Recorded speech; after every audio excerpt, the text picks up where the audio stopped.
So I have a lot of injuries. I have a finger that doesn't bend quite right. I have a dent in my knee from when I fell off a hay rack when I was 7. I have a wound from a chainsaw here, and I almost took my pinky off with the sun visor in my brother's car once. But the most recent acquisition to this menagerie of maladies is a scar above my right eye. And I got it from wrestling, which is a sport that I have a long and tumultuous relationship. It's like an ex that just keeps coming back. You don't really know what to do in that situation. It started when I was young. You have to understand, I grew up in rural north central Iowa, the home of wrestling globally. Dan Gable, if anyone's familiar. Moms in this part of the world will take their kids straight out of their diapers and into skin-tight leotards and watch them as they throw them out on the mat. Other parts of the world, they have chicken fighting or dog fighting. No, in Iowa, we have wrestling. I was not one of those kids. My little brother was. And it always struck me as a little odd. And I decided to go for it once. I was about 6 years old, and I went to a wrestling camp, and I hated it. It was disgusting. People were crawling over me. I felt my space was violated, and my mom, she sees me after this, and I'm crying, and she goes, "Isaac, what's wrong?" And I go, I don't want to hurt anybody. But they had dodgeball, so I went back the next day. And this relationship of on and off continued. In 7th grade, I decided to go out again. In 8th grade, the world shut down with COVID, and wrestling is a cesspool. It is an absolute petri dish of all of the infectious diseases that you could imagine. So I didn't do it 8th grade year. My 9th grade year, I decided to go out again. Enjoyed it. My sophomore year of high school was the pinnacle of my wrestling career. I made it on to the varsity team. I was eating nothing but rice checks and ice cubes before my matches so that I made weight. My enemies called me the calculator killer because instead of listening to hype music before my matches, I would sit on the bleachers with my big geeky goggles and I would read books. All of this was leading up to these districts wrestling tournaments that I ended up 4th, right? In the most competitive district in the entire state. That summer, between my sophomore and my junior years, they came out with these early bird rankings of what they thought the state high school athletic association thought kids were going to end up at these rankings for next year. They put me at 16th, the very bottom of the list, but I was still named. My junior year, I left the country, and I left my dreams of wrestling behind. I lived as an exchange student in Malaysia. It was incredible. Again, a story for another time. I came back my senior year. Now my little brothers are at the high school with me. It's the first time that we're all at the high school together, all going out for a sport together. Well, was I or was I not? I thought back to the rice checks. So many boxes of rice checks, and I sat with that for a while. Am I going to go out for wrestling this last year, or am I not? I decided I wasn't going to let my little brother show me up, so I went out.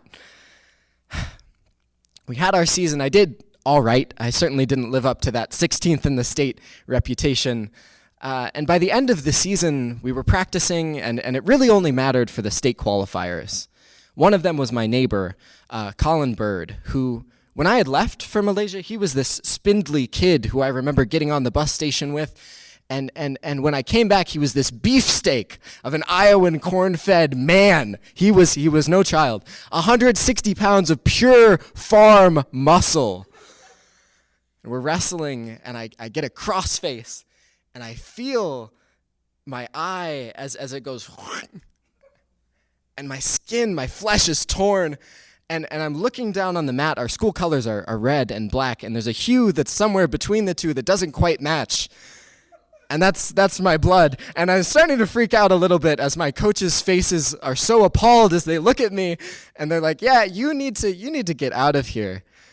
So they escort me into the locker room, and they give me a towel, a fresh, clean, white towel that's rapidly turning pink. And I'm sitting there kind of contemplating what's happening. I call my mom, hey, can you come pick me up? I did something. My coaches took a picture. They sent it to my mom. She sees it. I hear it on the phone as she receives it.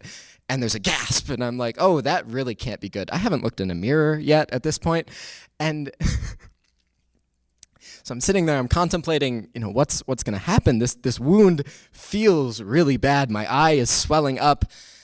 And right at this moment, somebody else comes into the locker room holding half of their tooth because they had fallen on the mat and they'd chipped their tooth. So they're sitting, and again, I'm sitting and contemplating, waiting for my mom to show up. And another kid comes in to the locker room. He's been poked in the eye, and we're comparing our wounds because mine is in the right eye, his is in the left. He seemed to be all right. He put an ice pack on it. And right as my mom's showing up, another kid comes out from the wrestling room, and there's blood streaking down his forehead. They decided to cancel practice after the fourth kid came out with an injury. So I go with my mom. She's finally showed up, sitting in the front seat of this car. They decided to give me the towel. There's enough of my DNA in it now that it belongs to me perpetually.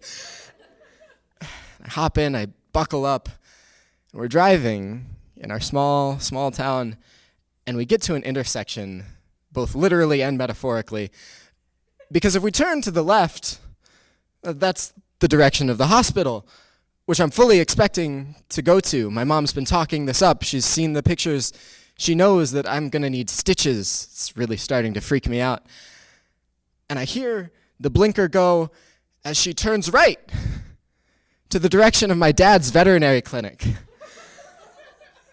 And at this point, I still have my hand covering my eye, and I can just feel the van as we turn right in the opposite direction of the hospital. What is happening? As we pull into my dad's veterinary clinic, my mom goes, It'll be all right, Isaac. Don't worry. I was already worried about the stitches. Now my dad is going to be the one doing them. So I sit down on the operating table, holding my mom's hand, as my dad stitches me up with the same sutures that he uses on his dogs and cats and horses and cows. As he pours the lidocaine in, and my younger brothers are there from practice too, looking over. It's like, it doesn't look that bad. As my little brother he's very, very blood averse and has already left the room. So now, when I look in the mirror, I see this scar, and I'm reminded of my brothers, and of my mom, and of my dad, and of my home, and this wonderful, beautiful, ugly, disgusting sport that is wrestling. It was the last time that I ever wrestled. Thank you.